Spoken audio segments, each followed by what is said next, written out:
dalu Mbak Tatin. Nggih sugeng dalu Mbak Limbo Mbak Cangik Mas Sigit. Mas Popak apa Om po? Barang musuh kok ngajak salaman bareng iki ngopo? Ya kan ben ketok ora musuh ya. Jenisnya yang apa lho aku lagi duduk cantik di sana kok wis duneke kayak Bathara Guru maksud loh. Lah ya tak kira Bathara Guru kan tangane papat, sing loro sendakep, sing loro lurus. Tak mat-matke jebule ora tak kira sing blenduk iku sikut. Jebule dudu. Jenengan kudu priksa kok kudune. Iya, kudune kacamata ya. Lah nek saiki nek saka cerakan ketoke apa ndajal delok. Kurang cerak. Kurang cerak. Kurang Mergo aku ki mripatku ki apa min. Mripatku ki negatif. Mbah pandanganku apa saiki nyawa dadi negatif. Lah jenengan perwen apa sakniki pomong cerak niki? Hah? Apa? Kebaya. Kebaya apa kebaya? Apik bentuke kebayake. Oh, kebaya ya wis padha karo sindene lho kabeh padha. Aku arep daftar dadi sindene Ki Sigit Ariyanto boleh enggak ya? Aja, engko malah sindenku ketok kuru-kuru kabeh. Bareng ketekan kowe melani ketok sak jentik. Ya ora apa-apa anane wong lemu kuwi engko nandake iki iso dadi kuru mergo ana sing lemu, ngono ta? Ana sing elek iso dadi elek, iso cantik mergo ana sing elek, ngono ki lho, Mas. Oh, ngono. Ada perbandingane. Lah iyalah. Mula wong wedok ya kudu ana perbandingane nek pengin ketok kuru ya jejere wong lemu, ngono. Dan wong lemu ki ora mesti do disengiti tak kandhane. Ngoten nggih. Ya jenenge wong ki ana relatif senengane dhewe-dhewe, ana sing seneng sing kuru, ana seneng sing lemu, ana sing sedengan, ngono kuwi lho, Mas. Sing mengke kok apa-apa seneng. Kuwi mono apa-apa arep kok ya. Nggih. Menika sopan wonten ujung negara. Nggih, menika nderek sowan wonten mriki nggih, tak kenal maka tak sayang. Oh, tak kira tak kenal maka tak cipok. Kok kemeng arep dono wae lho. Nggih nderek tepaken niku Pak Sigit, nggih mbok menawi anu warga wonten mriki sedayanipun dereng tepang kalian kula nggih. Nderek tepang nggih Pak Bu, ngenten nika wujudipun Tatin Titot nggih ngenten iki. Dalemipun saking Kula saking Kulon Progo Ngayogyakarta. Oh, Kulon Progo. Kok iso diarani Titot niku napa, Mbak? Sejarahe. Titot niku mergane gedhe. Nek cilik jenenge Titut. Nek cilik napa Pak Bu? Sopo sing muni titit mau? Kok seru banget sajake kaya kowe ta duwe ta, Mas? Sajake kaya duwe. Nggih niki Pak nderek ndedonga nggih matur sembah nuwun kagem Bu Kades menika. Bu Absah Erviana Sarjana Hukum. Menika anu tetep nguri-uri jenenge bersih desa. Nggih tiap dukuh wayangan mriki. Nggih Pak nguri-uri nggih ngurip-urip nyatane nggih gelem nanggap panjenengan sak kanca to nggih niki. Malah rambah kaping pindho menika. Oh jenengan sampun kaping kalih. Nggih. Oh alah nggih niki nggih jenenge wayangan ki ya rezekine dienggo kabeh kok Mas. Dadi ora mung jenengan, ora mung wiyaga, ora mung sinden ning para pedagang. Mriko nika wau saka dalan mriko tekan mriko kebak tumplek-blek. Sore mon kula pisih Padang kok mboten iso liwat mriko, liwat sing gang mriko. Ngapunten Mas, enten wayangan dalang iki Danang ngono kuwi. Dalang awan ngono. Sapa? Wayangan awan kuwi lho, kula pun miyak dalan pun mboten iso. Oh mboten saged. Ya rah keng enten wayangan awan, pinggir-pinggir nggih, terus liwat sing gang sebelah kono niku. Berarti malah jenengan sing dikon minggir. Nggih no, lah bakule saking kebake, penontonnya saking kebake. Oh lah nggih wong ya jenengan ki dalang kaya dalang kok ya. Dadi wong ki ora percaya iki dalange paudu ngono kok nek dalang kok cilik ngono lho. Lho cilik nek banteng kowe ya kuat no tenan. Apa iya aku ora percaya. Piye sesuk tak banteng apa piye? Aku nek urung dipraktekke iki aku urung percaya. Asik, ya. Dadi kok Ayo goleke wanci, goleke ring, adu. Adu apa? Jotos saduk apa jenenge? Saduk jotos ya. Piye tinju ta? Tinju. Tinju apa sumo? Nek tinju ki lara lho, Mas. Kowe ngajake sing ora lara. Oke. Ya jenenge nek jenenge mosok gelut lanang karo wong wedok kok ya sing lara ra ya ora piye ngono lho. Lah njaluke nek Ayo rebutan karo Mbak Yumu aku ya ora wedi aku. alah wani apa piye jenengan iki wis ditunggoni barang kok jar macem-macem. Lah aku ki bebas wong los ki aku kok Mbak Tati. Ya nek bebas iki ora ditunggoni. Alah. Justru nek ora ditunggoni ki aku malah wedi, nek ditunggoni malah los. Kaya aku ora percaya. Ngene kok ora percaya. Heeh. Bakunipun ndongake warga mriki mugi-mugi pinaringan sehat sedaya Nggih, nggih. mugi sedaya tansah pinaringan sehat nggih Pak Bu. Nggih lancar rezekine. Rezeki ingkang berkah lan barokah. Amin. Lan mugi sedaya tansah guyub rukun. Gemah Amin. ripah loh jinawi. Amin Amin. Allahumma amin. Nggih. Nggih nganten iki ya nek seniman ki ra kaya-kaya ya Mas. Pripun? Nek lagi payu ngono jan kaya raja tenan. Ha nggih. Niki pacitane iki nang kene iki apa-apa ana lho Mas. Komplit. Komplit. Polo kependem, polo gumandul sedaya lengkap. Pola kependem contone. Niku wonten wonten telo, Kimpul. kimpul. Nggih. Sing pola gumandul. Wah kelengkeng, Terus kates. terus Jeruk oh jeruk. karo kuwi. Kuwi ndi? Kuwi. Kuwi ndi? Ndi Mas? Lah kuwi sing gandul-gandul kuwi. Oh iki to gedang. Gedang. Nggih. Masa gedang. Gedang kok sakmono dawane ya Mas? Iki lho deloken to gedange deloken. Iki niki jenenge gedang napa Pak Bu? Hah? Gedang dawa? Pak Sigit gedangnya jenengan sementen mboten, Pak? Ah, nyepelekne. Lah, niki gedangnya tiang ujung negara sakmono dawa-dawane lho. Gedangku ya sak ngisore sithik lah. Jenenge gedang napa nek niki gedang dawa? Warnane kuning tur meringin nek ngene jenengan gedang napa? Ulin. Apa? Warnane napa? Warnane niku rada kuning-kuning coklat niku mergo Oh, berarti rada burik ya. burik sithik niku. Neng legi ta? Wis ilang separuh dipangani codot separuh. Neng nggih enak ta, legi ta? Walah enake ra karuan ah Ora gedangku. karu-karuan iki. Sinten nggih Bapak Ibu ajeng ngersakake gedangnya Pak Sigit? Kok gedangku. Lah maksudnya kan nang kene dawa ngene jenengan ora dawa ngono ben iso anu lho saling merasakan ngono lho. Gedang Kene kula. ngrasaki gedang sing dawa. Ngono. Gedang kula niku gedang raja teng omah. Anggo singa ora? Mboten. Kira nganggo Singa ngletak gelunganmu. Lah ya gedang raja nganggo singa apa ora ngono lho. Ora. Ora. Nyepelekne. Ya nek ora ya alhamdulillah niki nderek remet niki nggih masyarakate niku luar biasa lho kathah sanget niku ingkang mriksani. Nggih, niku Madem pun- mriki kabeh. Iya wong wayangane ning kene kok ora madhep kene kabeh. Lah iya. Mbok ana sing niki wae nggih sampun foto-foto teng ngene Pak Imron. Foto-foto ning ngene Foto Pak kalih. Carek. Teng ngene nggih. Nggih, Pak Imron Ihram. sapa jenenge? Pak Ihram. Oh Ihram, lali. Pak Ihram lho, enten Pak Camat, Pak Tata kalian Bu Ani. Oh. Menika nggih wau sampun foto-foto para perangkat sedayanipun do foto ning ya ming foto tok, Mas. Lho, lah maksudnya piye wong penggemarmu kok foto tok ya pancen ya foto. Lah nek jenengan ngerti nek ten Jogja kan enten Gembira Luka, Heeh. kebun binatang. Heeh. Nek ten mriko foto karo munyuk bayar lho. Nang ya ta? Masa iki foto karo aku kok dan Lah blas. kok munyuke dijak foto munyuke ora kelamben kok. Lah kejaba nek kowe ora kelamben ora kebayaan ngono kuwi. Terus Do bayar apa-apa. maksudnya ya kan masa karo munyuk karo aku kok ya malah aji munyuke ngono lho. Nek aku ora kelamben tenan ya pola apa mau. Malah gumandel. Pak ya isa-isane nggih mboten napa-napa ning Karang kabeh niku nggih napa jenenge desa mawacara. Nek Karang Tengen kula menika nek jenenge foto ya mbayar ngenehi ngono lho Mas. Yo nek foto karo sampean ku menehi donga, muga-muga Mbak Tatin sehat. Amin. Nek Nggih, foto niku nek kali sampean ora gur trimo foto aku tak video. maksude Mbak Tatin nyinden karo di video live streaming YouTube Sigit Channel. moduse kaya ngono terus saiki ya. Kaya urung kapok apa piye jek tuwa wis anake iki wis tuwa, anake wis papat. Lah tau ngopo? Lah tau ngapa? Lali. Tak elengke apa piye? Hah? Telinge piye wae nyatane karo sampean yo ora ono apa-apa kok. Ya karo aku karo liyane. Yo ras biasa. Isa-isan nang kene iki rasa warna-warna anane nggih Yo menghibur. warna-warna wae kok ora warna. Warna sing mana ya kono kok saling nekke aku muni Bathara Guru. Kene cantik kok ngene. Cantik to nggih Pak Bu? Rungokno arep. Mbak Tatin sae nggih?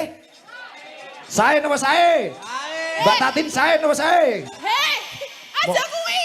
Monggo ke enggal tindak tanah suci diberangkatke enten Mekah Madinah. Wah, amin. Allahumma amin. Oh ini ono layang nih Mbak Tatin. Lanyange napa? Assalamualaikum Pak Sigit. Dari penggemarmu Pak Jenggot. Oh, Pak Jenggot. Nggih. Ah niku termasuk Pak Jenggot bareng mau sing foto iki. Nyuwun caping gunung. Oh nggih. Versi Tayub Sinden Jumeneng. Wah niki artone kangge pesinden sindene Mbak Tatin. Oh, duite kon golendang, Tin. Lah, pundi to? Weh, iki. Wah, alah di staples ngene. Duit meneh. Kene tak lendake kene. Tenanan ora kok. Alah tenanan. Aku semelang ya. Alah. Saka ngendi ngarep pamburi? Lah aku segerem ngarep mburi padha wae. Ngene. Le ngalungi piye? Oh, lendang. Nggih, nek saya. Aku duduk. Yo jengkeng bae. Kamu yang berdiri dong. Ora usah ngene. Sing mapan sing penak nuk angel kabeh. Wis ra iso ngadeg apa piye? Dalan iki ora. Nah, duh. Walah ya. Wah, suasane apik. Kaya munggah Gunung Lawu. Rasa delok liyane delok kono. Oh, wis ngene kok. Nek delok ki raine udu liyane. Aku seneng ku yo rai liyane kok. Liyane rai lok. Ilok. Oh wis ora ana ding. Napa niku mau caping gunung? Diwaca sik. Nggih. Sing penting wis disarate nggo lendang ora ketang pas nembang niku lendange dicopot nggih mboten napa-napa. Oh nggih. Oh nggih, lah niki Pak Jenggot niku aturane nggih ajeng pinarak pepanggungan niku, Mas. Wau sampun napa meling wonten ngandhap niku kalian bulurah barang wau. Oh mekaten. Oh nggih. Ajeng pinarak wonten pepanggungan. Nggih, monggo niki wonten layang melih. Nyuwun lagu Kembang Rawe saking Pak Denoyo Pantai napa? Oh melih. Oh nggih. Nggih. Oh. Nggih, heeh. Waduh layange yo pirang-pirang. Dari penggemarmu, oh iki Pak Jenggot kok nyuwun setya tuhu iki jane Pak Jenggot pira to iki? Pak Jenggot nang mriki Pak Jenggot. Oh nggih. Nyuwun Tayub menika intine caping gunung kanen setya tuhu Tayub. Dibawani nggih Mbak Tatin? Sing pundi? Ah, Caping gunung. nggih no. Iki aku mah nganu ya Mas, piye to? Lah pripun? Ra gelem cementel. Wis ngene. Neng nong. Tak jengleng nggih Mbak Tatin nggih. Sing jengleng sinten? Ya aku. Jenenge Aku sing mumbul aku. Oh ya siap. Heeh. Delok kaya ngapa jenglenganmu. Lah ngrasake jenglenganku tuman kuwi.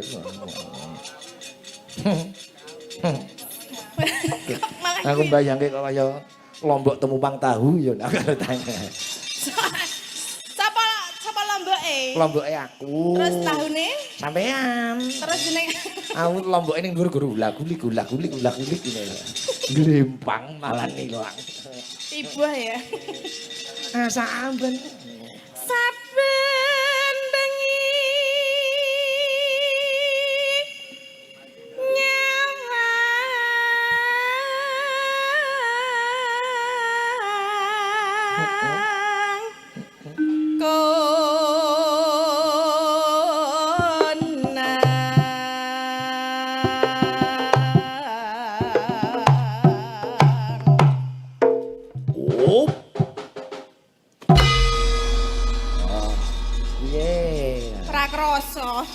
Ya pertama nggo pemanasan to, Mbak. Mosok pertama langsung krasa kok leren terusan. Mbah nuwun iki ditunggone njenipun Pak Surata Dwija Dipura kuwi. Kadang-kadang pengurus pepadi Batang ya menika nggih. Kesore menika sembah nuwun bawa. Wis methuk sampeyan barang golek dalan sampeyan. Wong kula pun tekan mriki kok. Oh nggih ta. Lek methuk wis telat. Iya. Yen mamajan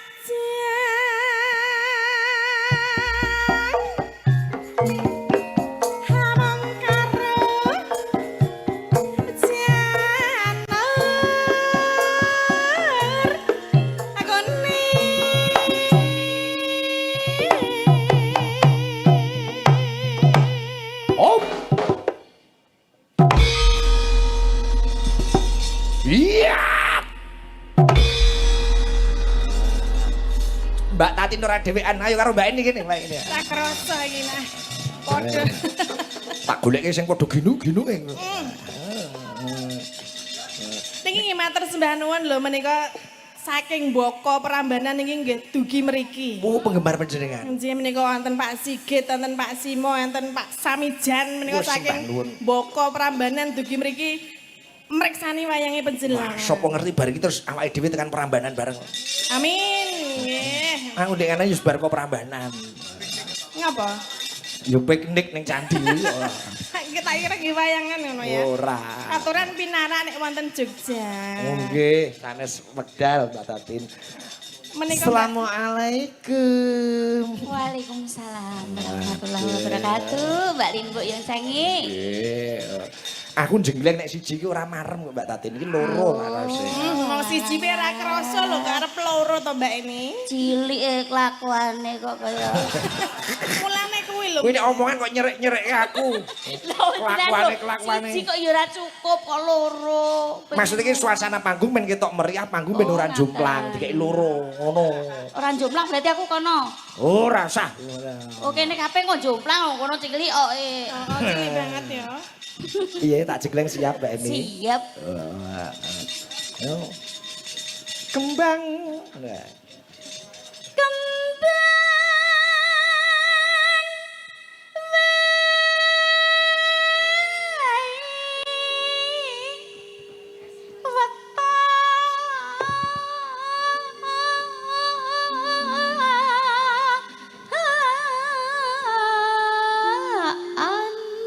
Iya.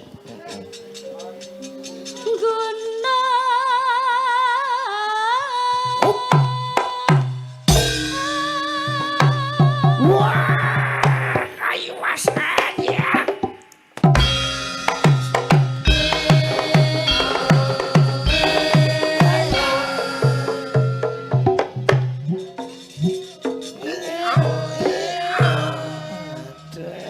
Piye, penak ora? Penak apa, Mbak? Mau dicegleng lho. Lho, wes, kowe mau turu apa piye? Kandhane ora krasa, anggur maplek nyik ngono to. Bae gak krasa. Ora krasa blas. Iki umpamane Pak Sigit iki dadi bojoku. Kok tak nggo wae iki gur kontal. Lho, nyepelekke.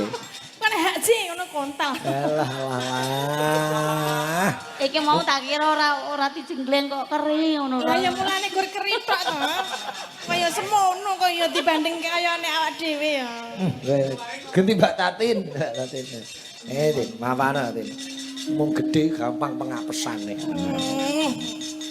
Pacit.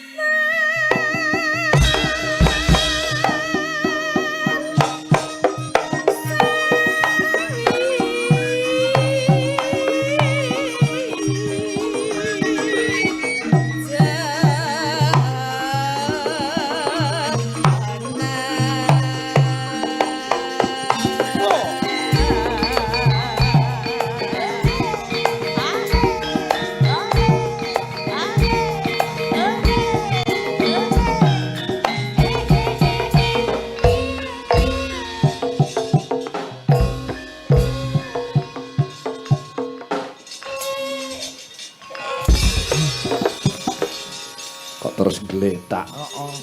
Jebule jegleng wong loro keju. Mandiani kok. Kene tetep sik metegek ya, ora krasa babar belas sik kono wis gulung-gulung. Tetep teges.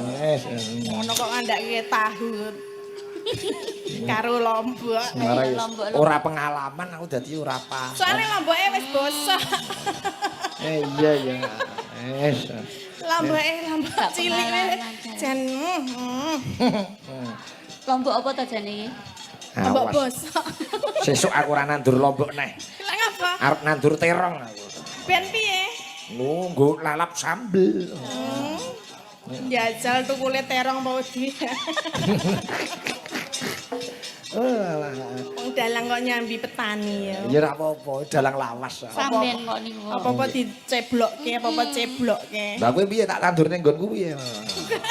Ya aku nek apa ditandur dadi apa? Awah apa? Dadi perkara. Dadi perkara. Aja lah ya. Aja pripun?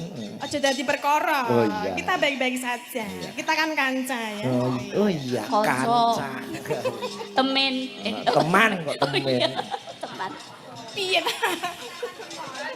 Ayo Mbak ini, nembang Mbak ini, ora masalah nadyanto ireng bareng diwedaki kok Mbak ini kok rupane terus ora putih dadi kelawu ya Mbak sampean. Ngono kok. Iki jane piye iki? Ngece ngono kuwi. Mosok ngene klawu.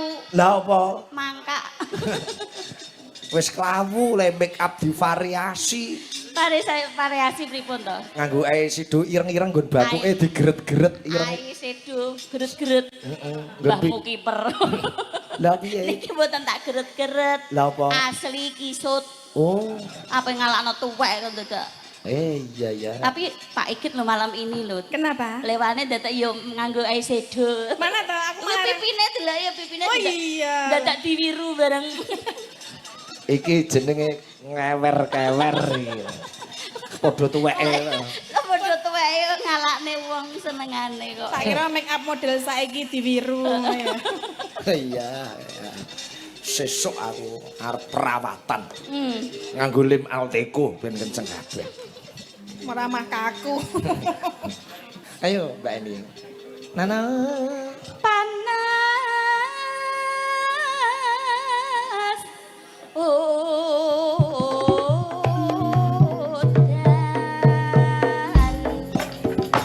Janjine piye Mas? Janjine kepiye? Jangan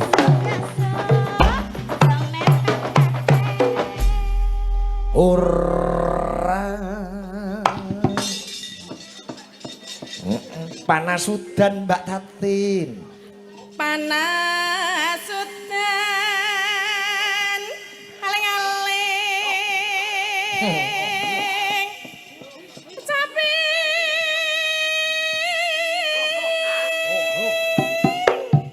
gunung Ojo ojo. Ketok ketok.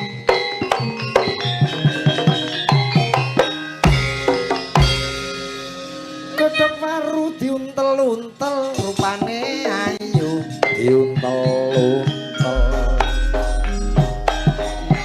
Mas. Kantil keong Mas. Kantil keong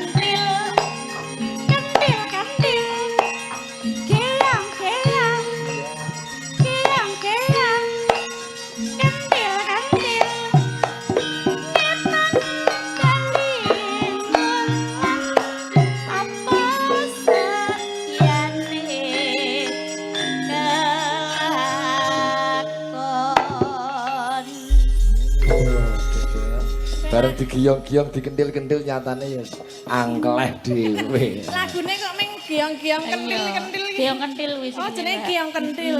Giyong kendil. Dereng nate mireng, Mbak. Dereng. Ya tak, ya sesuk tak giyong-giyong, lak kendil-kendil. Piye ta nek giong kentil, Mbak? Ya kuwi giong kendil giong. Oh ngono to. Diwolak-walik ngono lho, Mbak. Oh. Kok kaya aku kaya tau krungu to jenenge. Lah, mosok dereng nate to.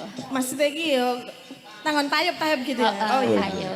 Bener. Betul. Oper Mbak Tatin ditot. Nadyan wadon sarata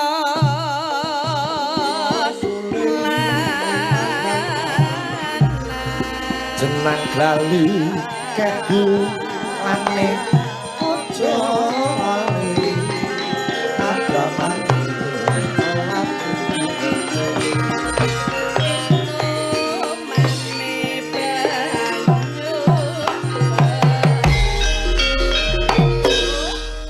Jalali nganggo iki to. Nganggo jelali barang ta. nggih. Kanut karo Doro Yoga. Walah iki Dora Wiyaga iki gawane terop apa ya kok klambine padha terop. Iya, ketoke Nggih. Ungu-ungu. Ungu pancen niku gawan terop. Nek Pak Sigit gawan karpet ya. Jangan ta, Pak? Ngece. ora penak karo gawe karpet. Lah abang-abang padha dalange. Aku gawan eblek. Lah nek kowe gawan sapa? Aku gawane sapa ya? Sapa sing gelem gawa? Iya. Gawane sapa-sapa. Mbak menika nggih wonten saking Pak Slamet mangke nyuwun sesideman gubuk asmara sing nembang Mbak Indri. Wah, kita sudah kenal karo Indri Mara. Iya. Saya penggemar dhewe-dhewe kaya Pak nggih. Caping gunung digarap tayub, ditata karben guyub. Ah, iki sing nembang Mbak Tati Titot kan Mbak Eni Wulandari. Lah iya. Coba kaya ngapa caping gunung karya Mbah Gesang. Buka saking vokal, Cok. Noneng Mbak Tatin rumiyin, ya Mbak. Dek jaman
luar biasa caping gunung request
hati.